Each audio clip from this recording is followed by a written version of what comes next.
नमस्कार, मैं हूं विनय मिश्रा। आप देख रहे हैं एचडब्ल्यू न्यूज। कांग्रेस पार्टी ने आज उत्तर प्रदेश विधानसभा चुनाव के मद्देनजर प्रत्याशियों की पहली सूची जारी कर दी है। इस सूची में कुल 125 उम्मीदवारों के नाम घोषित किए गए हैं।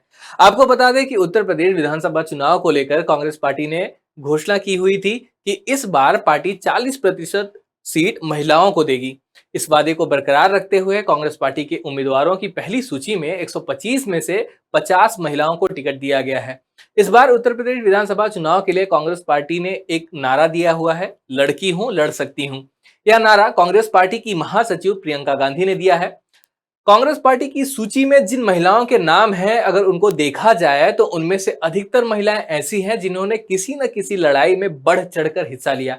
आज हमारे साथ ऐसी ही एक महिला जुड़ रही हैं जिन्होंने केंद्र सरकार द्वारा लाए गए कानून सीएए के खिलाफ लड़ाई लड़ी और उन्हें जेल तक जाना पड़ा इस लड़ाई के लिए। इतना ही नहीं, उनका नाम और उनका पता बड़े बड़े अक्षरों में पोस्टरों में शहर की गलियों में छापा गया। सोशल मीडिया पर उन्हें दूसरी विचारधारा के लोगों ने जमकर टारगेट किया। मैं बात कर रहा हूं कांग्रेस नेता सदफ जाफर की। सदफ जाफर जी को कांग्रेस पार्टी ने लखनऊ सेंट्रल सीट से टिकट दिया हुआ है। इसी अवसर पर आज हम उनसे बात कर जानेंगे कि पहली बार चुनावी मैदान में उतरने जा रही वे इसको लेकर क्या कुछ सोचती हैं। सदफ जाफर जी, मेरा पहला सवाल आपसे यह है कि कांग्रेस पार्टी ने अपने जो कैंडिडेट्स हैं उनकी लिस्ट जारी की है और आपको अपना एक उम्मीदवार घोषित किया है। इस पूरे मामले पर आप क्या सोचती हैं? देखिए, ऐसा है कि प्रियंका जी ने शुरू से कहा है कि जो संघर्ष करने वाली औरतें हैं खास तौर से, उन सबको जो है वो मौका दिया जाएगा क्योंकि इस मुश्किल दौर में सरकार के खिलाफ खड़े रहे, डिगे नहीं और उनके डराने से, उनके धमकाने से, उनकी बुलडोज़रों की झूठी धमकियों से वो लोग सही हकदार हैं ना सिर्फ अपने आप को रिप्रेजेंट करने के लिए बल्कि पार्टी की विचारधारा को भी रिप्रेजेंट करने के लिए। क्योंकि संविधान और देश का इतिहास दोनों जो है वो इसी के ऊपर है टिका हुआ है कि जिस तरह से इतनी यातनाएँ झेल के हिंदुस्तान को इसी से हम लोग जो हैं वो अब संविधान को सेफगार्ड करने की एक बहुत मुश्किल लड़ाई लड़ रहे हैं और प्रियंका जी ने उसको देखा, सराहा, उसके लिए मैं तहे दिल से शुक्रगुज़ार हूँ। प्रियंका जी ने एक नारा दिया है, लड़की हूं लड़ सकती हूं। आज जो 125 उम्मीदवारों की जो सूची आई है उसमें से 50 महिलाएं हैं और ये इनमें जो महिलाओं की जिन महिलाओं के नाम है वो अधिकतर महिलाएं ऐसे हैं जो जिन्होंने कहीं ना कहीं एक बड़ी लड़ाई लड़ी है। आपने भी लड़ाई लड़ी है, सीए का आप विरोध कर रही थी, 2019 में आपको गिरफ्तार किया गया था। तो आपने कभी ऐसा महसूस किया था कि एक दिन आगे जाकर आपको ये एक और बड़ी लड़ाई जो एक चुनावी लड़ाई है वो भी लड़ना पड़ सकता है? देखिए, ज़िंदगी जो है वो बहुत ज़्यादा प्लान नहीं की जाती है, लेकिन मुझे ये यकीन था कि प्रियंका जी और पार्टी वो सराहेगी और वो देख रहे थे कि हम जब आवाज़ उठाने के लिए सीएए के उतरे थे, तो हम सिर्फ़ किसी पर्टिकुलर कम्युनिटी के लिए नहीं उतरे थे, किसी पर्टिकुलर जेंडर के लिए नहीं उतरे थे। ये लड़ाई जो थी वो संविधान की लड़ाई थी और इतनी प्रताड़ना झेलने के बाद हम माफ़ीनामे नहीं लिखे, हम लोगों ने घुटने नहीं टेके, स्टेट छोड़कर नहीं भागे।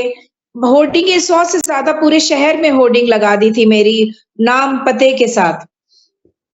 तो जिस तरह की धमकियाँ और ट्रोलिंग मैंने झेली है, लेकिन ये था कि मुझे यकीन था कि पार्टी जो है वो मुझे कहीं न कहीं सराहेगी। मुझे बहुत ज़्यादा एम्बिशियस नहीं थी मैं। मैंने दीदी से जब बात हुई थी तो मैंने यही कहा था कि आप मुझे जहाँ पर भी मौका देंगी खिदमत करने का, पार्टी की विचारधारा को आगे ले जाने का, मैं पीछे नहीं हटूँगी।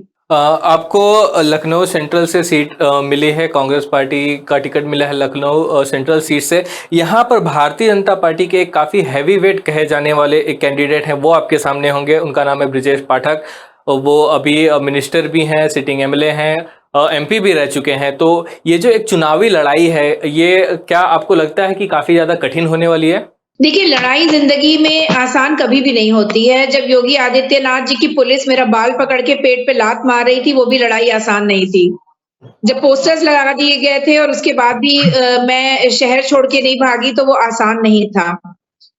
तो आसान कुछ भी नहीं होता है। हो सकता है कि आपकी लड़ाई का दायरा बड़ा हो गया है काफ़ी, लेकिन लड़ाई तो लड़ाई है और जो बहादुर होते हैं, वो कहा जा सकता है, अलबत्ता ये कहा जा सकता है कि उत्तर प्रदेश की इस कॉन्स्टिट्यूएंसी पे लखनऊ सेंट्रल की ब्रिजेश पाठक एक बोझ है और यहाँ की जनता उनको उतार के हटाने को तैयार है क्योंकि वो अपने हक की लड़ाई, अपने हक को समझना जान गई है। मेरा अगला सवाल आपसे यह है कि अगर आप कल को चुनाव जीत जाती हैं तो आपने क्या कुछ सोच रखा है कि अपने कॉन्स्टिट्यूएंसी के लोगों के लिए या प्रदेश की जनता के लिए आप कौन-कौन से ऐसे काम करना चाहेंगे अगर आपको प्रतिनिधि के तौर पर जनता चुन लेती है तो? आपने कुछ सोचा है इस बारे में? रोटी, कपड़ा, मकान, दवाई, पढ़ाई, शिक्षा, महिला सुरक्षा, यही तमाम चीज़ें जो हैं वो मेन मुद्दे हैं। कोरोना काल में जिस तरीके से लोगों के बेसिक नीड्स को जो है नज़रअंदाज किया गया, पूरा प्रदेश उसमें मेरी कॉन्स्टिट्यूएंसी भी शामिल है, ऑक्सीजन के लिए हाँफती हुई नज़र आई। जिस तरीके से तो ये ऑक्सीजन प्लांट्स लगना ज़रूरी है, जो यहाँ पे सरकारी अस्पताल हैं, उनको वेल इक्विप करने की ज़रूरत है। और साथ ही साथ ज़रूरत है उन तमाम इंफ्रास्ट्रक्चर्स को मज़बूत करने की जिससे कि बच्चे सरकारी स्कूलों में पढ़ सके, बेहतर एजुकेशन प्राप्त कर सके। इसलिए ज़रूरी है कि मैं यही मुद्दों को लेकर मैं ज़मीन पे जाऊँगी लोगों के बीच। एक सवाल मेरा आप से ये रहेगा कि पार्टी ने लड़की हूँ लड़ सकती हूँ का एक नारा दिया है। इसके तहत बहुत सारे मैराथन किए गए, बहुत सारे इवेंट्स हुए, लोगों की अच्छी खासी भीड़ भी दिखाई दी हमें। बहुत सारे रिपोर्ट्स भी आए। तो ये जो नारा है इसके बारे में आपका क्या कहना है कि प्रदेश की जनता में यह नारा एक क्या संदेश लेके जा रही है? देखिए, प्रदेश की जनता चाहे वो औरत हो या मर्द दोनों बहुत ज़्यादा प्रताड़ित रहे हैं पिछले 4.5 साल। बेरोज़गार का मुद्दा है, बेरोज़गारी का मुद्दा है, हेल्थ, इंफ्रास्ट्रक्चर हर चीज़। बेरोज़गारी तो इंतहा से ज़्यादा है, कोई सरकारी नौकरी निकली नहीं है आपकी। ऐसी सिचुएशन में और इसका सबसे ज़्यादा जो मुसीबत झेलती है वो घर की महिला है। चाहे वो घर में रहे, चाहे वो बाहर निकल कर नौकरी कर रही हो, चाहे वो चुनाव की तैयारी कर रही हो, लेकिन सबसे ज़्यादा असर उसके ऊपर होता है जब भी कोई भी आपदा आती है। जिस तरीके से प्रदेश की महिलाओं ने संघर्ष किया है, उसको लड़ना ज़रूरी है, उसको सशक्त करना ज़रूरी है इन सारी कुरीतियों के खिलाफ, उन बेरोज़गारी के खिलाफ, एक अच्छी स्वास्थ्य व्यवस्था और अच्छी शिक्षा के लिए लड़ना ज़रूरी है। ये तमाम लड़ाइयों को देखते हुए लड़की हूँ, लड़ सकती हूँ का स्लोगन दिया गया और जिससे कि महिलाओं से ये कहा जाए कि तुम अपने आप को न सिर्फ कमज़ोर मत समझो, अपने आप को सशक्त खुद भी समझो, अपने हक की लड़ाई भी लड़ो और दूसरों को भी सशक्त करके उनकी लड़ाई भी लड़ो। और प्रियंका जी ने जिस तरीके से आज 50 महिलाओं को टिकट दिया है, उन्होंने जो कहती हैं, उसको उन्होंने कह के मतलब she is walk the talk, है ना? ये सिर्फ़ एक जुमलेबाज़ी नहीं थी बेटी बचाओ, बेटी पढ़ाओ की तरह। बिल्कुल जो प्रियंका गांधी जी ने कहा वो उन्होंने करके कम से कम दिखा रही हैं। ये जो सूची है उसमें तो यह दिख ही रहा है। शुक्रिया आपने हमसे बात की, अपना समय हमें दिया, इसके लिए बहुत बहुत शुक्रिया। बहुत शुक्रिया। Thank you so much. जैसा कि आपने सदफ जाफर जी को सुना, वह हर लड़ाई के लिए तैयार हैं। उन्हें पार्टी आलाकमान पर पूरा यकीन था कि अगर अपना काम वे करती रहेंगी तो उन्हें नोटिस जरूर किया जाएगा। और कांग्रेस पार्टी ने आज लखनऊ सेंट्रल से टिकट देकर उन्हें इनाम देने का काम किया है। फिलहाल वीडियो यहीं समाप्त होता है। उत्तर प्रदेश और अन्य 4 राज्यों में हो रहे विधानसभा चुनाव से जुड़ी खबरों के लिए आप बने रहिए HW न्यूज के साथ। धन्यवाद।